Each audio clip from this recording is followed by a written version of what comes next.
나는 여호와니 이는 내 이름이라. 안녕하세요. 점점 더 깊어가는 여름, 건강하게, 영육 간에 강건하게 잘 보내고 계십니까? 초중고 아이들은 방학을 곧 앞두고 있는 걸로 알고 있습니다. 대학생들은 이미 방학을 맞이했으니 초등학교, 중학교, 고등학교, 대학교 어디에도 속하지 못한 분들은 나도 여름방학이 있었으면 좋겠다라고 생각하실 듯 합니다. 갈 수 있을지 아직은 모르지만 그래도 아쉬우나마 여름휴가 계획을 구상하시면서 조금이나마 즐거운 상상의 시간을 가져보시길 바라봅니다. 오늘도 모든 예배자들에게 주일을 허락해 주셨고 말씀을 허락해 주셨습니다. 7월의 세 번째 주일 저희 살아나서 살리는 교회에 주시는 하나님의 말씀은 출애굽기 34장 14절을 본문으로 하여 지금 하나님이 질투하는 중이시라면 이라는 제목의 말씀입니다. 오늘도 마음을 다하여 뜻을 다하여 무엇보다 모든 들음을 모아 하나님의 음성을 듣는 시간이 되었으면 좋겠습니다. 그럼 먼저 세 번역으로 준비된 본문을 읽어보도록 하겠습니다. 너희는 다른 신에게 절을 하여서는 안 된다. 나 주는 질투라는 이름을 가진 질투하는 하나님이기 때문이다. 아멘. 여호와, 여호와 샬롬, 여호와 로이, 여호와 라파, 여호와 니시 등 하나님은 수많은 이름들을 사용하시면서 하나님에 대해서 우리에게 알려주셨습니다. 우리는 그렇게 알려주신 하나님의 이름들을 통하여 조금이나마 하나님에 대해서 알 수가 있습니다. 이렇게 성경에서 하나님이 스스로를 향해 정의하시는 부분 중 저에게 가장 놀라운 구절이 있다면 바로 오늘 함께 읽은 본문인 출애굽기 34장 14절 말씀의 구절입니다. 사실 이 구절을 고등학교 때 가장 먼저 접했는데 그때도 한참이나 다음 구절로 넘어가지 못하고 머물러 있었던 기억이 있습니다. 처음 그때에는 하나님은 사랑이시라 라는 말과 질투하시는 하나님이 너무도 반대가 되는 것처럼 느꼈기에 정말 이질적인 말씀이었습니다. 혹시 여러분은 어떻게 느껴지십니까? 다시 한번 읽어보도록 하겠습니다. 너희는 다른 신에게 절을 하여서는 안 된다. 나 주는 질투라는 이름을 가진 질투하는 하나님이기 때문이다. 아멘. 스스로를 질투라는 소위 하나님에게 사용하기에는 조금은 거북한 단어를 사용한 이름을 가진 질투하는 하나님으로 말씀하시다니. 보통은 사람에게 사용할 때도 질투라는 단어는 뭔가 좋은 느낌이 아니지 않습니까? 그런데 하나님과 질투라니. 괜히 이런 생각을 하게 됩니다. 하나님이 이렇게 작은 분이셨단 말이야? 라고 말입니다. 아무리 생각해도 어떻게 그 위대하신 창조주 엘샤다이 하나님이 질투라는 감정을 가진 분이시고 질투라는 이름이실 수 있겠습니까?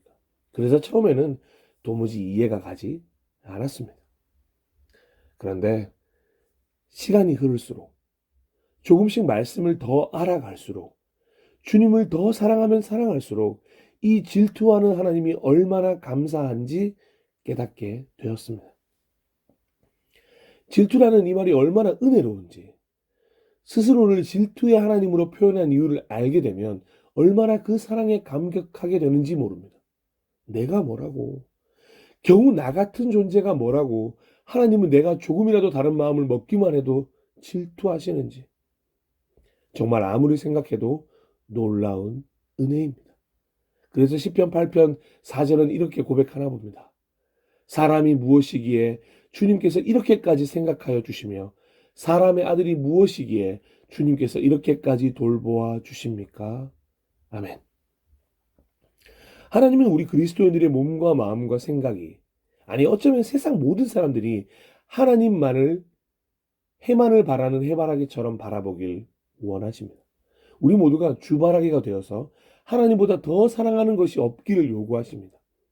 그런데 저는 솔직히 처음에는 이 요구가 너무도 간섭 같았고 더 나아가 집착 같았습니다.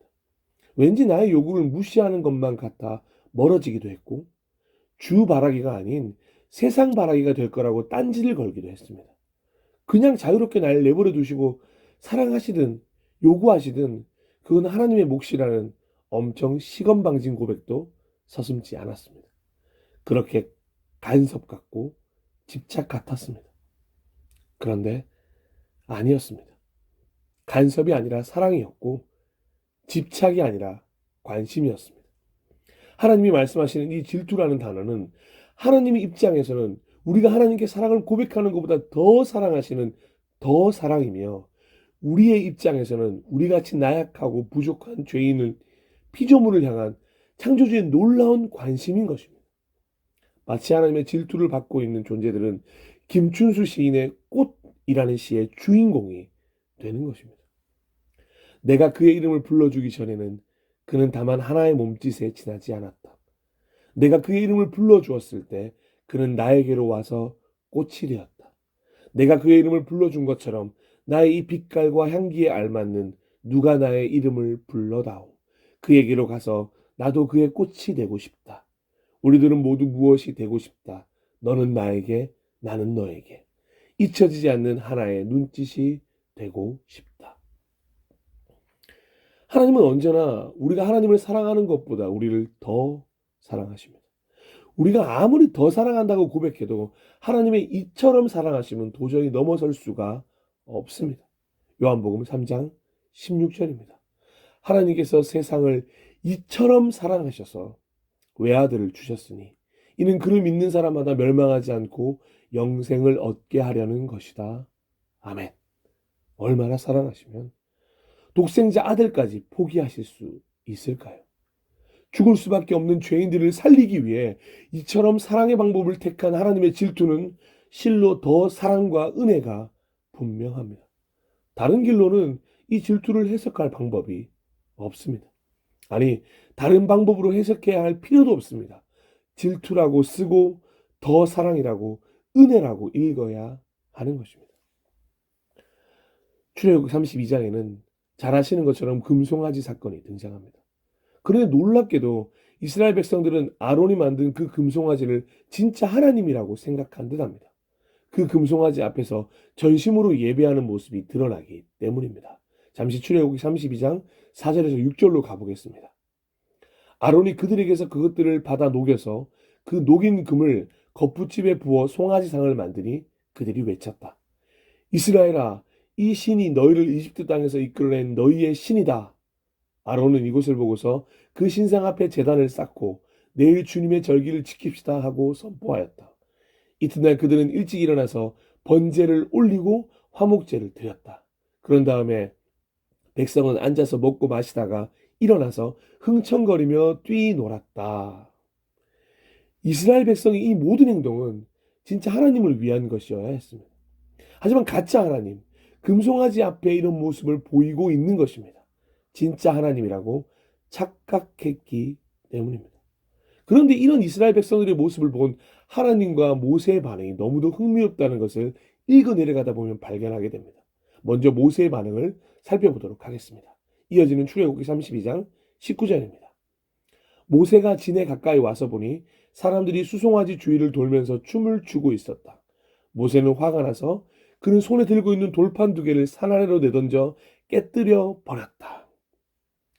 금송아지를 만든 것도 모자라 그 금송아지를 하나님이라고 생각하고 전심으로 예배함으로 범죄하고 있는 이스라엘 백성들의 모습을 보고 모세는 분노를 억누르지 못하고 분통을 터뜨렸습니다.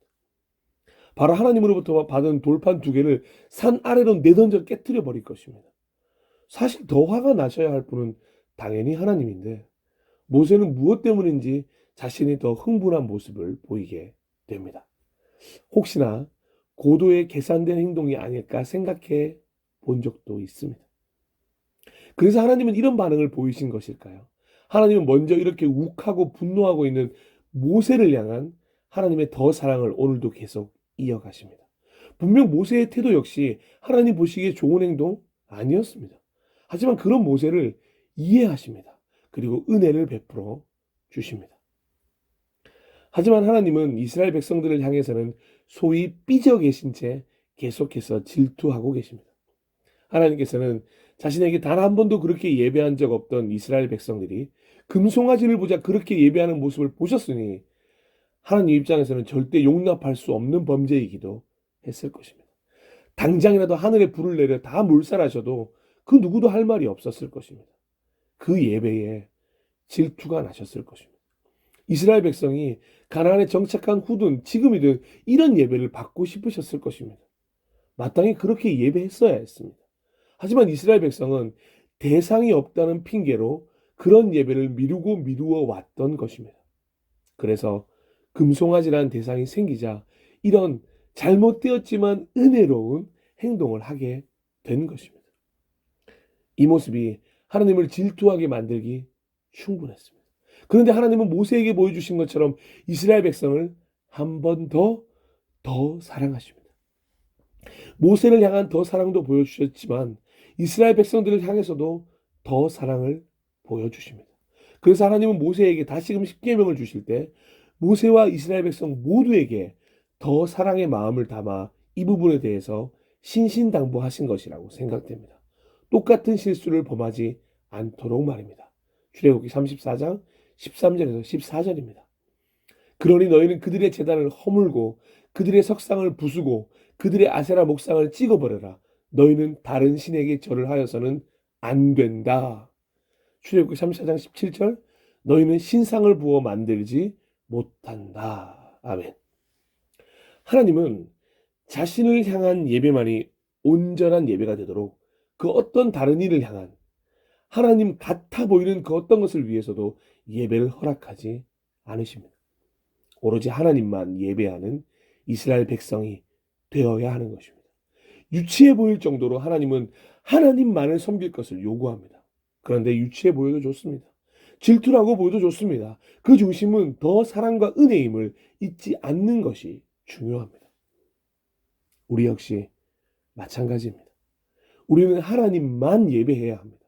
그 어떤 것도 우리의 우상이 되어서는 안 됩니다. 그리고 그 우상 앞에서 마치 하나님 앞에 있는 듯한 착각을 느껴서도 안 됩니다.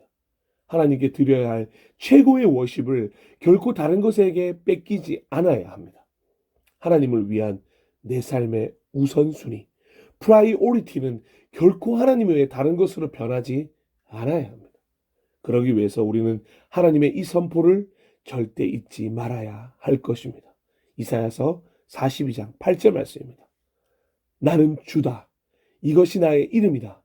나는 내가 받을 영광을 다른 사람에게 넘겨주지 않고 내가 받을 찬양을 우상들에게 양보하지 않는다.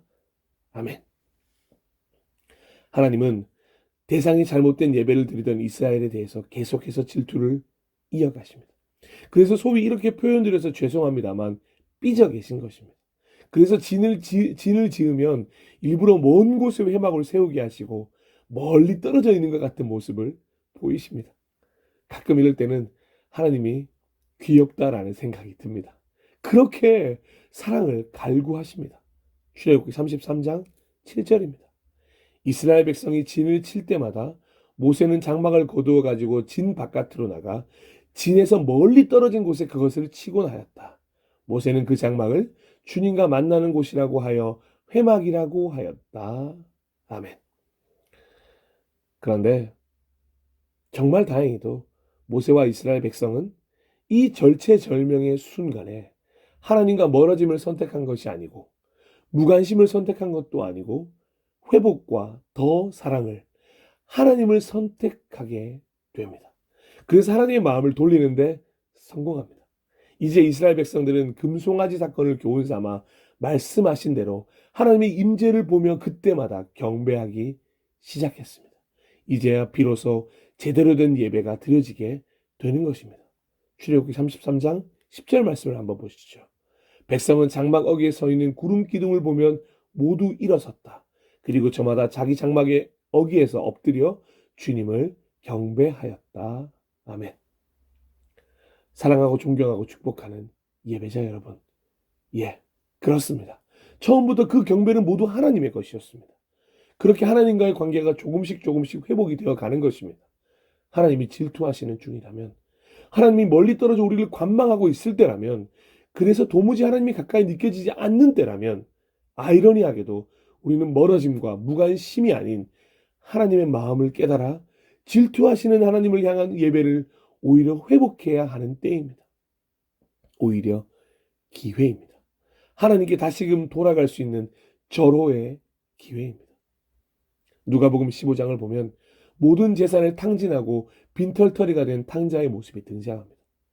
아들이 세상을 더 사랑하는 것에 너무도 질투가 났지만, 그래서 말리고 싶었지만 아들을 더 사랑했기에 아들을 존중해서 타지로 보낼 수 있었던 아버지입니다. 하지만 아버지는 아들 걱정에 고향 집 앞 언덕에 매일 나와 서 있습니다. 당장이라도 타국으로 가서 아들을 데려오고 싶지만 실컷 고생도 해봤으면 하는 마음도 동시에 드는 아버지의 마음입니다. 세상을 질투합니다. 하지만 아들을 여전히 더 사랑합니다. 당장은 이런 아버지의 마음을 알지 못한 채 제멋대로 행동합니다. 그 결과 금세 전 재산을 탕진하고 빈털터리가 된 탕자를 그 누구도 거들떠보지 않는 상황까지 오고 말았습니다. 탕자는 점점 모든 것을 포기하고 싶었을 것입니다. 아버지를 향한 마음은 거리상으로도 심정상으로도 죄송한 마음으로도 너무도 멀었습니다. 그런데 탕자는 그런 절망의 자리에 앉아 무관심과 멀어진 포기를 선택하지 않았습니다. 차라리 아버지께 돌아가 용서를 구하고 죄인된 종으로 살고자 결심했습니다. 그래서 아버지께로 고향으로 발걸음을 옮긴 것입니다. 그때 어떤 일이 벌어집니까? 아버지의 이런 고백을 듣게 되는 것입니다. 누가복음 15장 24절입니다. 나의 이 아들은 죽었다가 살아났고 내가 잃었다가 되찾았다. 그래서 그들은 잔치를 벌였다. 아멘. 이것이 하나님 아버지의 마음입니다. 지금 세상 속에서 헤매고 있는 나를 이해할 수 없을 정도로 질투하시며 질투하시기에 일부러라도 조금은 멀리 떨어져 있는 하나님의 마음을 느낄 수가 있습니다. 그래서 그 마음을 느끼고 나서야 앞으로 돌아감의 시간이고 회복의 시간이고 예배의 시간이고 오히려 더 사랑할 수 있는 시간이 만들어지는 것입니다. 하나님은 오늘도 그 시간을 기다리고 계십니다. 탕자의 아버지처럼 계속해서 기다려 주실 것입니다. 그러니 너무 늦지 않게 돌아감을 선택하기를 바래 봅니다. 요한복음 2장에 등장하는 예수님의 성전 정화 사건도 마찬가지입니다. 단순히 예수님께서 의분을 보이신 사건이라고만 생각하지 마십시오. 지금 예수님은 더 중요한 말씀을 통하여 모든 이스라엘 백성에게 예배를 회복하라고, 기도를 회복하라고 외치고 계시는 것입니다. 그 사랑으로 질투하고 계신 목소리를 깨달을 수 있다면 온전한 예배를 회복해야 하는 것입니다. 요한복음 2장 16절입니다. 비둘기 파는 사람들에게는 이것을 걷어치워라, 내 아버지의 집을 장사하는 집으로 만들지 말아라 하고 말씀하셨다. 아멘. 예수님은 질투하시는 하나님 그 마음을 너무도 잘 알고 계십니다. 그래서 사랑하시는 이들에게 회복을 요구하시는 것입니다. 아버지의 집을 아버지의 뜻에 맞게 만들어갈 때 얼마나 큰 은혜가 임하는지 예수님은 곧 직접 보여주셨습니다. 마태복음 21장 14절입니다. 성전뜰에서 눈먼 사람들과 다리를 저는 사람들이 예수께 다가왔다. 예수께서는 그들을 고쳐주셨다. 할렐루야. 다시 한번 분명하게 말씀드립니다. 하나님은 우리를 더 사랑하심으로 은혜로 질투하십니다. 놀랍게도 더 사랑하는 이가 질투라는 영역에 먼저 들어오게 되어 있습니다. 하나님이 더 사랑하시기에 질투하시는 것은 그래서 어찌 보면 당연한 것입니다. 그런데 그 질투는 우리가 생각하는 질투의 수준이 아닙니다. 바로 우리를 향한 더 사랑입니다. 사랑 가득한 관심입니다. 말로는 설명할 수 없는 은혜로 그분의 사랑 표현입니다. 이제는 질투라는 말을 아무리 써도 무색할 만큼 오히려 은혜의 말로 변화되었습니다. 사랑하고 존경하고 축복하는 예배자 여러분, 이 순간에도 하나님께서 여러분을 질투하고 계시는지 모르겠습니다. 당신이 세상으로 한눈을 팔고 있는 사이에도 하나님은 당신만을 바라보고 계십니다. 당신이 하나님을 바라보지 못하게 만드는 그 수많은 것들을 질투하시며 당신을 기다리고 계십니다. 질투하시는 하나님은 언제든 돌아만 오라고 말씀하십니다. 그렇다면 이제 고개를 돌려 하나님과 눈을 맞춰야 할 때입니다. 하나님의 질투가 사랑임을 느낄 시간이 찾아왔기 때문입니다. 그 질투가 얼마나 은혜인지 깨닫는 순간이 찾아온 것입니다. 부디 이런 상황에서 오히려 멀어짐이나 무관심을 선택하지 마십시오. 간절히 소망하건대 다시 회복과 돌아감과 예배를 선택하시는, 질투하시는 하나님을 선택하시는 모든 동역자 여러분들이 되셨으면 좋겠습니다. 질투하시는 하나님, 엘칸나 하나님, 사랑합니다. 감사합니다. 예배합니다. 마지막으로 시편 29편 1절에서 2절 말씀을 함께 나누겠습니다. 하나님을 모시는 권능 있는 자들아, 영광과 권능을 주님께 돌려드리고 또 돌려드려라. 그 이름에 어울리는 영광을 주님께 돌려드려라. 거룩한 옷을 입고 주님 앞에 꿇어 엎드려라. 아멘. 함께 잠시 기도하도록